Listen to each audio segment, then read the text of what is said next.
పత్రికా సమావేశం ఏర్పాటు చేయడానికి గల ప్రధానమైనటువంటి కారణం ఏదైతే ఎన్నికలకు ముందు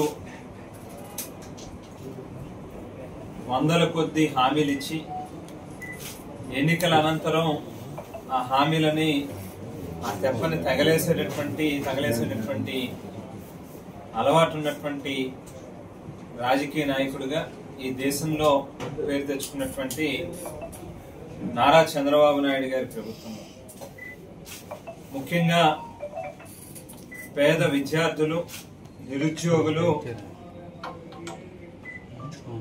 అనేక సార్లు 1999 ఎన్నికల నుంచి కూడా ఈ రోజు దాకా కూడా గమనిస్తే ప్రతి ఎన్నికల్లోనే కూడా ఇంటికో ఉద్యోగం ఇస్తా అంటారు, లేని పక్షంలో నిరుద్యోగ వృత్తి ఇస్తా అంటారు.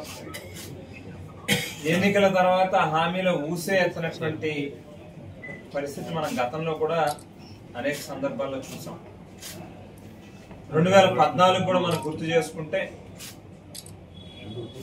ఇంటికో ఉద్యోగం లేని పక్షంలో 2000 రూపాయలు నిరుద్యోగ వృత్తి ఇస్తా అన్నారు.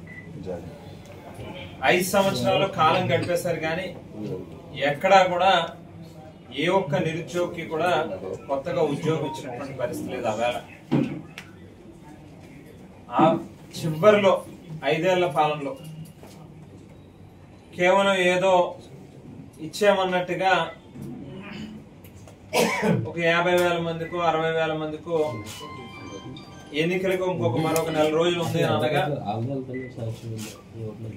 ఏదో కాస్త కోస్తో డబ్బులు ఇచ్చి రాష్ట్రం అంతా ఇచ్చినట్టుగా బిల్డప్ ఇచ్చినటువంటి రోజులను కూడా గుర్తు చేస్తా ఉన్నా. మరి మరొకసారి ఈ 3 రాజకీయ పార్టీలు తెలుగుదేశం, జనసేన, బీజేపీ 3 కలిపి సూపర్ 6 పేరిట ఎన్నికల వాగ్దానాలు ఏవైతే ఇచ్చారో అవేవి కూడా ఈ రోజుకి పూర్తి స్థాయిలో అమలు చేయకుండా ప్రజల్ని వంచిస్తా ఉన్నటువంటి పరిస్థితులు. అందులో ప్రధానంగా ఏదైతే యువతకి సంబంధించి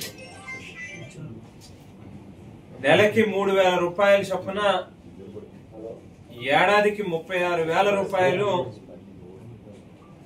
ప్రతి ఇంటికి ఉద్యోగం ఇస్తాం, ఉద్యోగం ఇవ్వలేని పక్షంలో ఈ 36,000 రూపాయలైనా ఖచ్చితంగా ఇస్తాము అని చెప్పి ఏదైతే హామీ ఇచ్చారో ఇవాళకి 57 సంవత్సరం కాలం పూర్తయిపోయినప్పటికీ కూడా ఈ సంవత్సరం కాలంలో 1,60,00,000 ఇల్లులు ఉన్నాయి, కుటుంబాలు ఉన్నాయి ఈ రాష్ట్రంలో. ఒక్కొక్క కుటుంబానికి ఉద్యోగం ఇవ్వలేదు కాబట్టి నిరుద్యోగ వృత్తి 3,000 రూపాయలు చొప్పున లెక్కేస్తే సుమారుగా 57,000 కోట్ల రూపాయలు ఈ ప్రభుత్వం రాష్ట్రంలో ఉన్నటువంటి యువతకి బకాయి పడింది అని చెప్పి చెప్పుకోవాల్సినటువంటి అవసరం కూడా వస్తాం. మొదటి ఏడాది మొత్తం కూడా ఎక్కడ బడ్జెట్ లో 1 రూపాయి కూడా కేటాయింపులు చేయలేదు. ఏ ఒక్కరికి కూడా 1 పైసా కూడా నిరుద్యోగ వృత్తి పేరు చెప్పి ఇచ్చినటువంటి పరిస్థితి లేదు.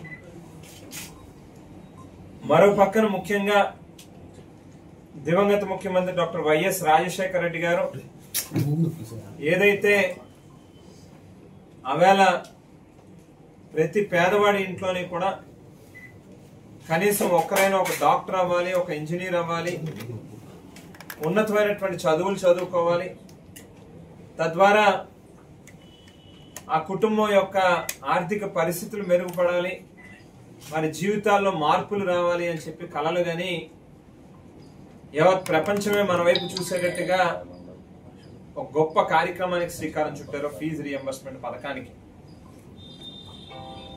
మరి గతంలో కూడా చంద్రబాబు నాయుడు గారు అధికారంలో ఉన్నటువంటి సందర్భంలో ఏ రకంగా ఫీజు రియంబర్స్మెంట్ పథకాన్ని నీరుగార్చాలి, రాజశేఖర రెడ్డి గారి పేరు తలుచుకుంటా ఉన్నారు పేదలు, అది మర్చిపోయేటట్టుగా చెయ్యాలి అనేటువంటి కుళ్ళు కుతంత్రాలతో ఆవేళ ఆలోచన చేశారు.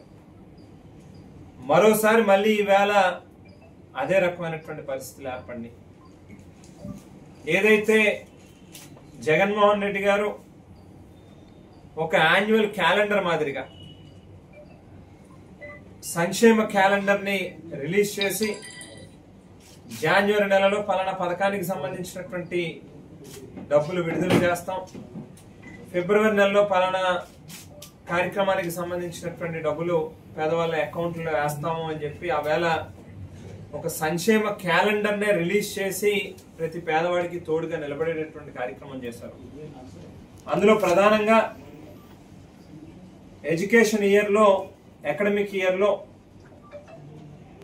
ప్రతి త్రైమాసికానికి అంటే ఎవ్రీ క్వార్టర్కి కూడా ఎంటీఎఫ్ కానీ ఆర్టీఎఫ్ కానీ రిలీజ్ చేస్తూ ఎక్కడ ఏ ఒక్క పేద విద్యార్థి కూడా ఇబ్బంది పడకూడదు అనేటువంటి ఆలోచనతో ఆ వేళ పిల్లలకి తల్లిదండ్రులకి కూడా తోడుగా నిలబడ్డారు. ఈవేళ పూర్తిగా పథకానికి తూట్లు పొడుస్తా ఉంది ఈ ప్రభుత్వం అని చెప్పి చెప్పుకోవాల్సినటువంటి అవసరం ఉంది. ఏడాది కాలం పూర్తిగా వస్తుంది.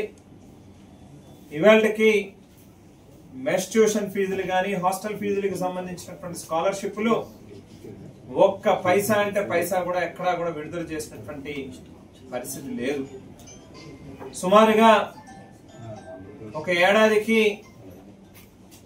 ఫీజు రియంబర్స్మెంట్ పథకానికి సంబంధించి అది ఎంటీఎఫ్ కావచ్చు, ఆర్టీఎఫ్ కావచ్చు, ఇవన్నీ కూడా కలిపితే కనీసం అంటే 3,900 కోట్ల రూపాయలు అవసరం పడతా ఉంటే ఈ 2 ఏళ్ళు కలిపి 7,800 కోట్ల రూపాయలు అవసరం ఉన్నప్పటికీ కేవలం 700 కోట్ల రూపాయలు మాత్రమే విడుదల చేశాము అని చెప్పి చెప్తా ఉన్నారు. ఆ 700 కోట్ల రూపాయలు కూడా ఇంకా మాకు ఎక్కడా రాలేదు అని చెప్పి కాలేజ్ మేనేజ్మెంట్ లో చెప్తా ఉన్నటువంటి పరిస్థితి కూడా మనకు కనిపిస్తా ఉంది.